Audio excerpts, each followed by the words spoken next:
옆에 계신 분 보시고 우리 한번 인사하십니다. 만나서 반갑습니다. 한번 인사하시죠. 반갑습니다. 한 주간 동안 지켜주신 하나님의 은혜를 감사하고 오늘 이렇게 함께 예배 드리시는 여러분들에게 하나님의 더욱 크신 은혜가 넘치시기를 주님의 이름으로 축원드립니다. 오늘 말씀의 제목을 우리가 같이 큰 소리로 한번 읽겠습니다. 전능자의 그늘 아래 사는 자. 시작. 전능자의 그늘 아래 사는 자. 오늘 이 말씀의 제목이 1절에 나와 있죠.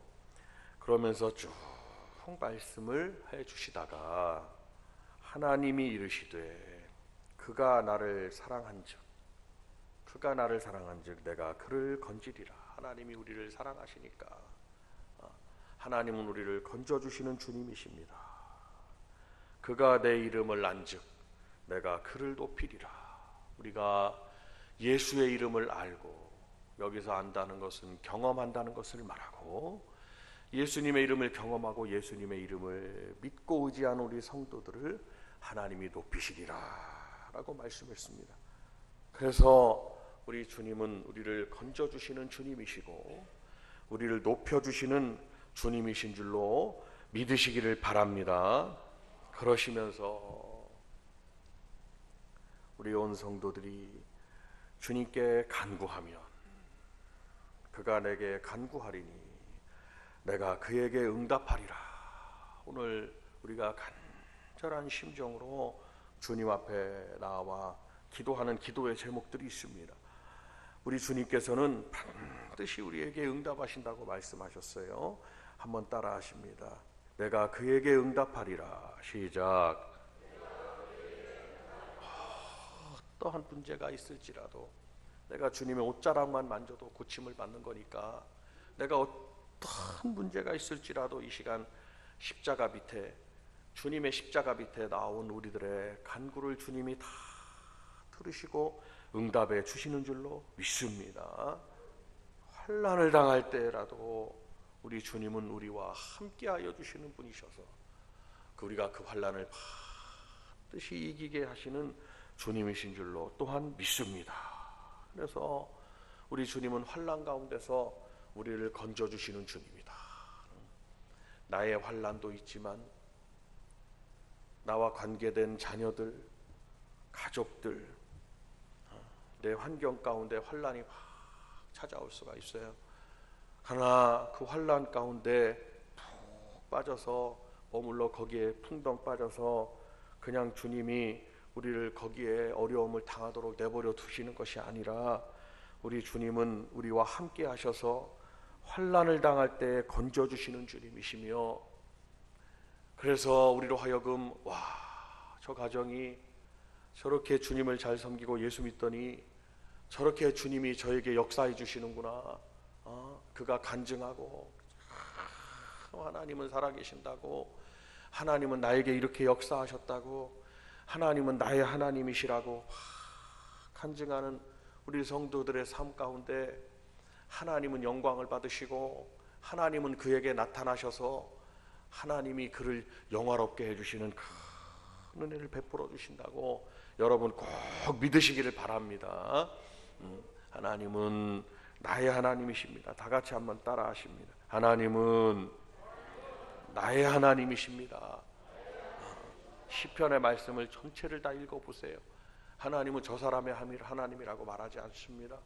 하나님은 다윗의 고백이, 이스라엘 백성들의 고백이, 시편을 기록한 기록자들의 고백이 하나님은 나의 하나님이라고 말씀합니다. 우리가 박수 한번 크게 하시면서 한번 우리가 외쳐봅니다. 나의 하나님. 시작. 그런 하나님께서 우리 성도들을 장수하게 하시고 정말 여러분, 저와 여러분의 삶이 건강하게 장수함으로 살아가시길 바랍니다. 80수도 넘기시고 90수도 넘기시고, 우리가 때로는 어디가 아플지라도 하나님이 그 병을 다스려 주사 우리로 하여금 건강하게 살아가도록 하나님이 만들어 주신다고 했어요. 그래서 내가 그를 장수하게 함으로 그를 만족하게 하리라 라고 말씀하셨습니다. 이는 우리 성도들이 장수로 살아가는 것, 장수로 살아가는 것이 우리에게 가장 큰 만족 중에 하나가 아니냐라는 것을 하나님이 알고 계시는 거예요. 우리 성도님들의 삶이 단명이 아니라 정말 장수로 살아가는 우리 성도님들이 다 되시길 바랍니다. 이것이 오늘 우리에게 주시는 약속이에요. 그리고 주님은 말씀합니다. 나의 구원을 그에게 보여서 그를 구원하시리라. 결국에는 장수함으로 살다가 1000년 동안 만년 동안 이 세상에서 계속 살 수 있는 것이 아니라 우리가 결국에는 80수 90수 넘겨서 이제 생을 마감하는 때가 온다면 장수로 살다가 하나님이 내 영혼을 구원하사 천국에 이르도록 하나님께서 구원의 은혜를 베풀어 주시겠다라고 말씀하시니까 오늘 지존자의 즉 전능자 지존자 전능자의 그늘 아래 거하시는 우리 성도님들이 바로 이러한 복을 누릴 수 있다는 것을 기억하고 주님 품 안에서 영원히 거하는 저와 여러분들이 되시기를 바랍니다. 우리가 살아가는 이 세상이 광야와 같고 험난한 곳이기 때문에 많은 위험과 그리고 수많은 그러한 어려움들이 도처에 다 진을 치고 있습니다.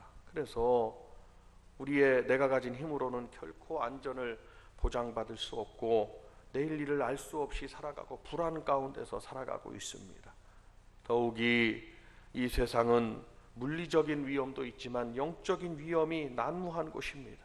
그래서 사단, 마귀, 원수, 어둠의 영들은 우리의 영혼들을 우리 성도들의 영혼을 삼키기 위하여 마치 우는 사자와 같이 다닌다고 베드로전서 5장 8절에 말씀했어요. 그래서 삼킬 자를 찾는다고 그랬습니다. 만일 우리 성도들이 믿음이 없다면 그리고 우리가 가진 자신의 힘만으로 자신을 지키기만을 원한다면 사냥꾼의 올무에 걸리고 이 우는 사자에게 삼킴받으리라고 성경은 말씀하고 있는 것입니다.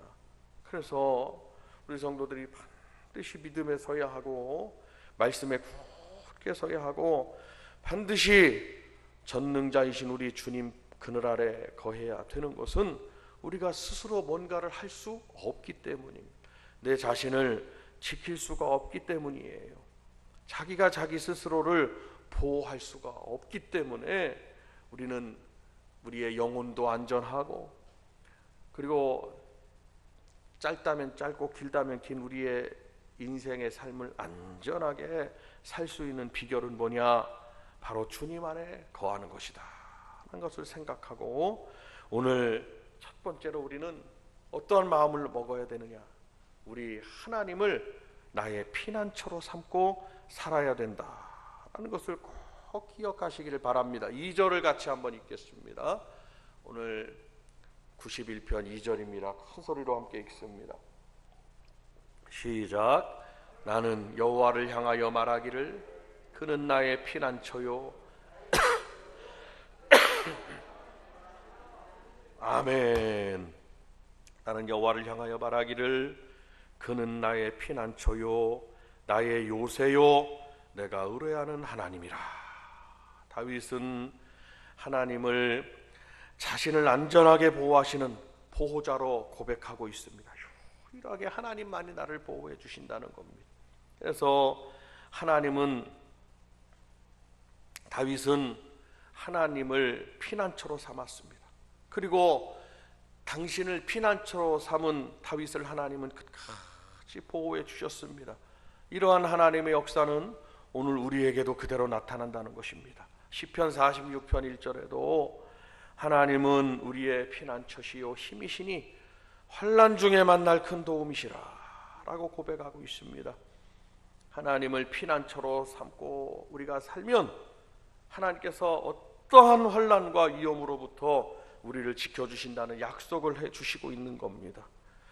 이사야서 26장에도 하나님은 당신의 그늘 아래 피해 있으라고 하나님은 직접 말씀합니다. 내 백성아 저리로 갈지어다.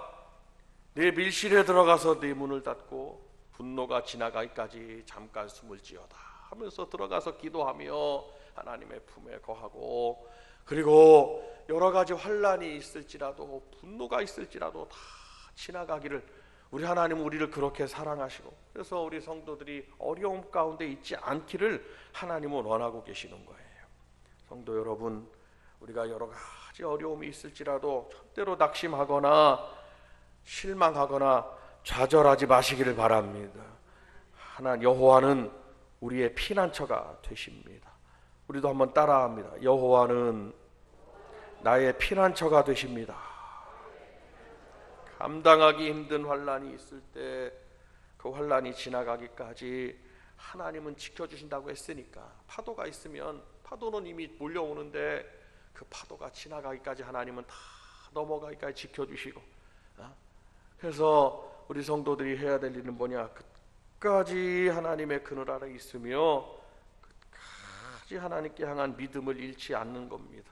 그래서 우리 주님을 피난처로 삼고 주님의 날개 그늘 아래 있을 때 우리 성도들은 사방으로 우겨쌈을 당해도, 사방으로 우겨쌈이 뭐냐?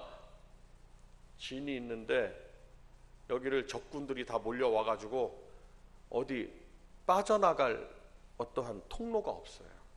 그것이 사방으로 우겨쌈을 당한다 이겁니다. 빠져나갈 통로가 없어요. 도망갈 통로. 도저히 이제 다 포위가 돼가지고 방법이 없어요. 그런데 하나님은 그렇게 될지라도 하나님은 통로를 여시고, 그리고 공격하는 그들을 다 물리쳐 주시고, 그래서 사방으로 쌓일지라도 하나님은 거기서 건지신다고 말씀한 거예요. 믿으십니까? 우리가 살다 보면 답답한 일을 막 당할 수가 있습니다. 요즘 들어 우리가 가장 많이 쓰는 말 중에 하나가 답답하다는 말일 거예요, 아마. 왜냐? 내가 내 스스로를 생각해도 답답하고, 저 사람을 봐도 답답하고, 상대를 봐도 답답하고, 온갖 답답한 일만 뿐이에요. 국가를, 상황을 봐도 답답하고 온 답답하다. 그래서 아마 제일 많이 쓰는 말 중에 하나가 답답하다라는 말일 겁니다. 그러나 답답하다는 거는 왜 답답하냐? 답답한 일을 당하기 때문에 답답한 거예요. 그러나 우리 하나님은 말씀합니다. 아무리 답답한 일을 당하여도 절대로 그 일 때문에 낙심하지 않게 될 것이다 라고, 답답한 일을 하나님이 다 시원하도록 시온의 대로 다 열어준다고 말씀해 주셨습니다. 하나님 주님을 피난처로 삼고 주님의 그늘 아래 머무는 성도는 핍박을 당할 수가 있습니다. 예수 믿는다고 핍박을 당하거나 믿음을 지키기 위해서 핍박을 당할 수가 있습니다. 여러분들이 세상을 살아가면서 우리와 세상은 물과 기름과 같아요. 그래서 물에다가 식용유 몇 방울 넣고 물이 져서도 결국에는 섞이는 것 같다가도 결국에는 기름은 기름대로, 물은 물대로 따로따로 구분이 됩니다. 마찬가지로 우리 성도들의 믿음의 삶과 세상 사람들의, 이 세상에 믿음 없이 사는 세상 사람들의 삶은 하나가 될 수가 없다는 것입니다. 그렇기 때문에 여러분 가정 식구들도 믿음 안에 다 거하도록 여러분들이 기도하시고 힘쓰시고 전도하기 위해서, 구원하시기 위해서 힘쓰셔야 돼요.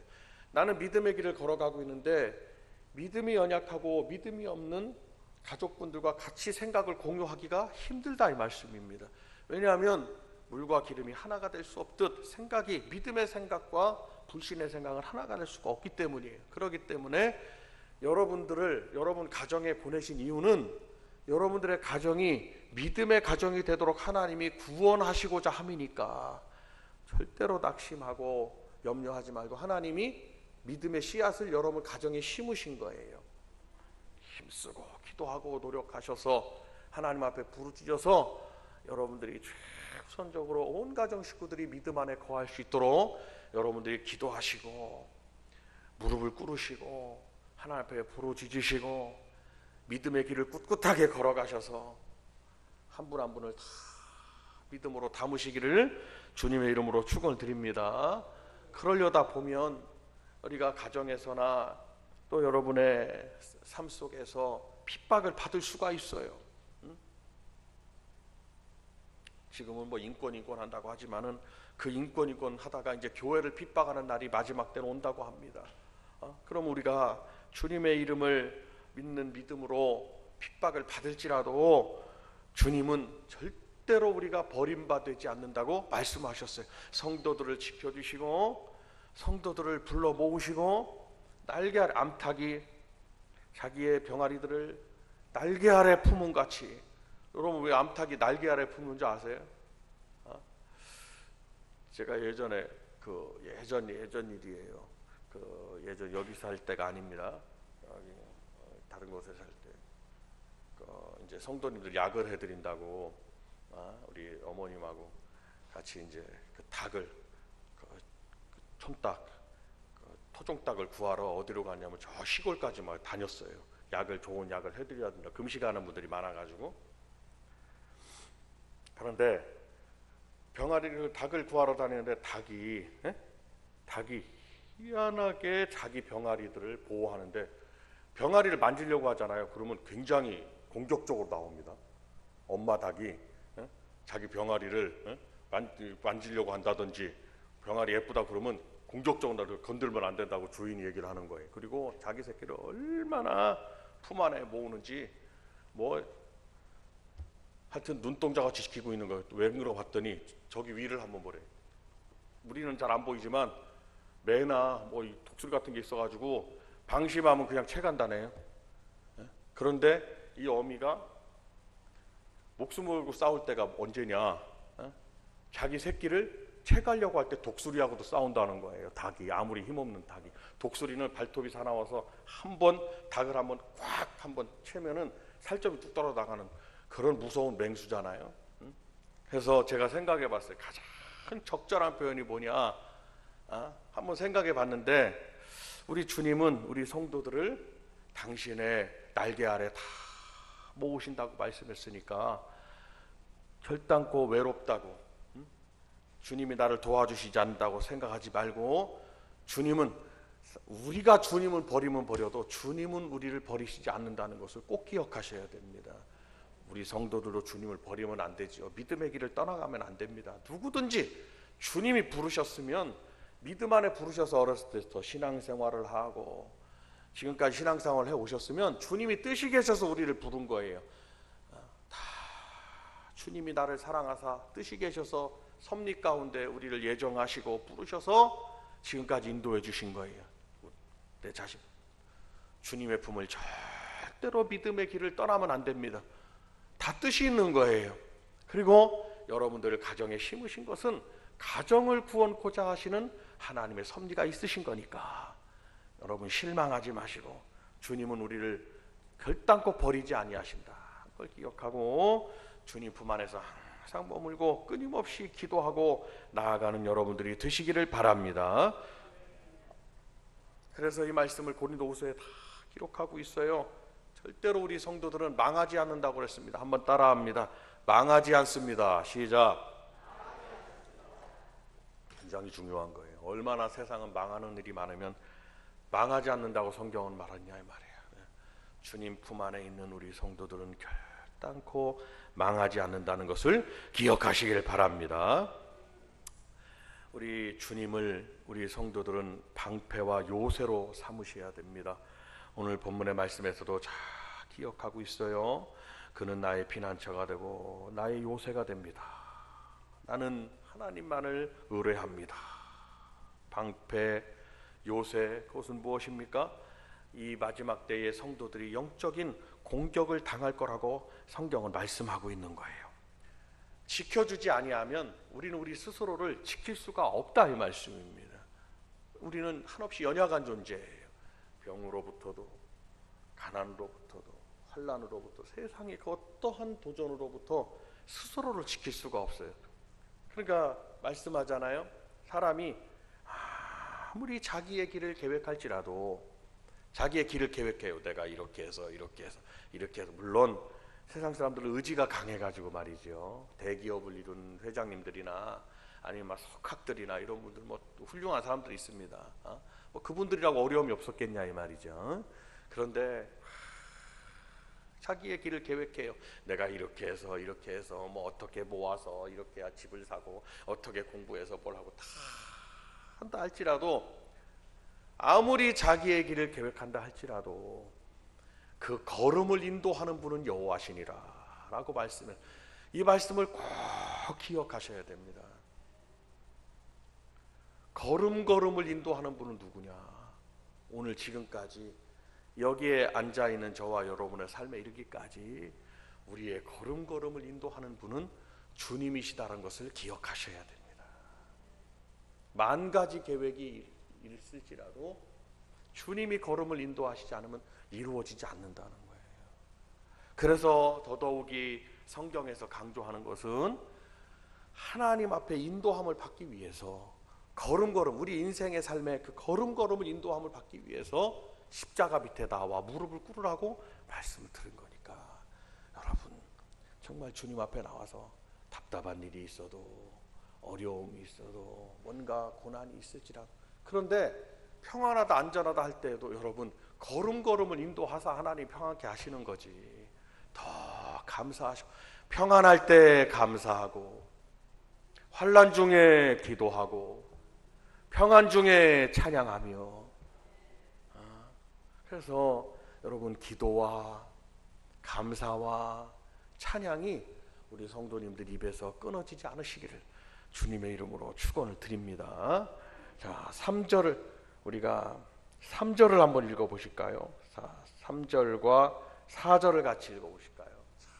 말씀 여러분들 시간 나실 때 이제 91편 전체를 쭉 한번 읽으셔야 됩니다. 3절과 4절 시작. 이는 그가 너를 새 사냥꾼의 올무에서와 심한 전염병에서 건지실 것이미로다. 그가 너를 그의 깃으로 덮으시리니 내가 그의 날개 아래 피하리로다. 그의 진실함은 방패와 손방패가 되시나니. 아멘. 암탉이 날개 아래 품는 거 말씀드렸죠. 주님이 다 우리를 품고 계시고, 그러니까 우리가 지금 이렇게 잘 살고 계신 거예요. 하나님 은혜를 감사하고, 막 아프다고 원망하지 마시고, 주여 그래도 내가 오늘까지 하나님 은혜를 살았습니다.